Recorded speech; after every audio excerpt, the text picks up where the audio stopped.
right, Cole, we caught up, I think it was like last month, just kind of about where your fitness is at. So take us through, I guess, the last month of training. Yeah, last month the training's kind of in that transition between the big fall build of just kind of monotony and getting the miles in and building a lot of strength, even in the weight room as well, to transitioning into the sharpening a little bit. And in years past, we've kind of taken the approach of training through Millrose, which is always, it's tough for the ego, and obviously you don't want to be that guy and be like, oh, we've hardly touched speed, but that's how I felt the past few years. This year I feel a little bit different. I feel like I've gotten a couple more workouts in that have given me a lot of confidence and put me in a lot better spot than in past years, and I think that's the advantage of it not being an Olympic year, and then also the World Championships being so late.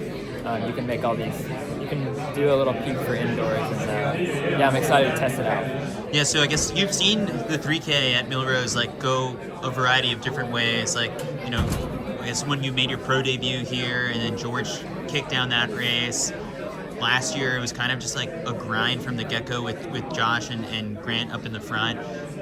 What are you kind of expecting this time, and how prepared are you for all those different scenarios? Yeah, I think I've shown now the past year that I'm prepared for almost every scenario. I don't, no matter what the race is, whether it's 400 or the marathon, I'm going to gut myself to be at the finish line first. I'm going to do absolutely everything I can, and that's the way I feel with the 3K. And I know Grant's not coming here to run slow, and I'm definitely not coming here to run slow. And I like to win all my races, so that's the number one goal. And if it's a fast race and I have to hurt and I have to make other people hurt, then I'm very ready to do that. A couple, was it 2 weeks ago? I think you did that double, right, in the DMR, and then you came back the next day. What was it, I guess, when you sat down with Coach Thomas, what was the purpose of behind that particular weekend? Yeah, that was, I was just talking to someone else and joking around, I guess I can't do anything in secrecy anymore. Because it was not a race. We went hard. It was more of a time trial, if anything, but a paced, strategic time trial, and just wanted to get that initial shock out of the legs that happens a lot of the time when you hit that kind of pace. And so that was pretty much the idea of it, and we're able to work alongside the college guys there, and it kind of just made sense, and there was an indoor meet happening, and we took advantage of that. Yeah. Is Cooper right there with you in workouts right now? Yeah, he's looking really, really dangerous for sure. I know he's ready to get the season started off on a good foot. Yeah. What'd you make of sort of these results coming in last weekend? I mean, obviously Grant had a solid showing in the 1500. I guess the college kids are crazy fast right now. Ethan Strand 3:48.3. As you're sitting at home processing and seeing all this come in, what are you thinking? Yeah, it's at this point in my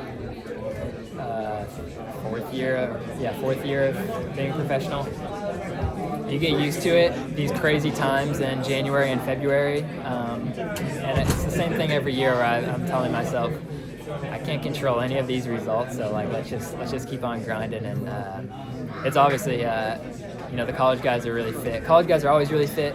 That performance was very impressive, no doubt. But it feels like it was just yesterday that was you and Cooper. Exactly. Yeah, that's exactly how I feel. I kind of feel it on the other side of now. And now I see the danger of the college kids, and you stay so sharp in the NCAA system. But with that being said, I know what weight a race at Boston holds, and I've seen this story play out a number of times where it doesn't always hold its value, but not taking anything away from that. Yeah. You haven't raced at BU, have you? I've raced there once. That's where I broke 4 for the first time.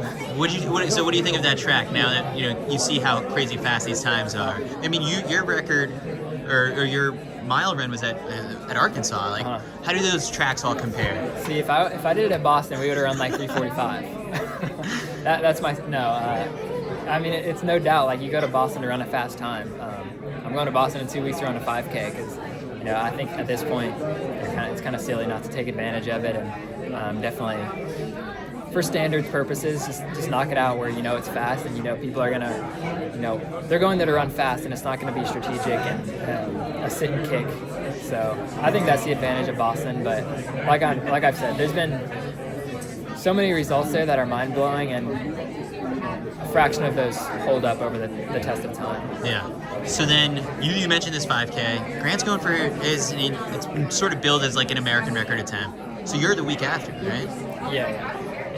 Why, I guess, sort of like the separation? I didn't even know that he was racing that until a couple days ago. Maybe we would have, but now that's... Is yours just going for the standard, or what? That's the other thing where I don't know if I'm quite in the position to go for the 5K American record. I think I will be at the end of this season, but maybe not right now. And I really just want to knock out the standard, especially racing 15-800s throughout the whole Grand Slam.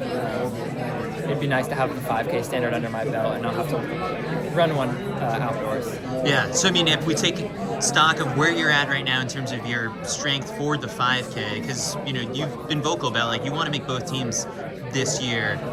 From one year to the next, like how does it compare?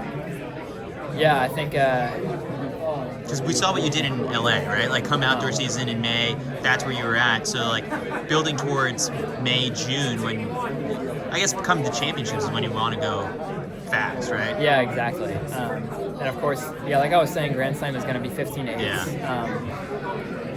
And I'm still planning on building my 5K strength throughout that process, and it's going to be, I think, really good, honestly, to have those 800s testing me at that very low end, and still training for the 5K.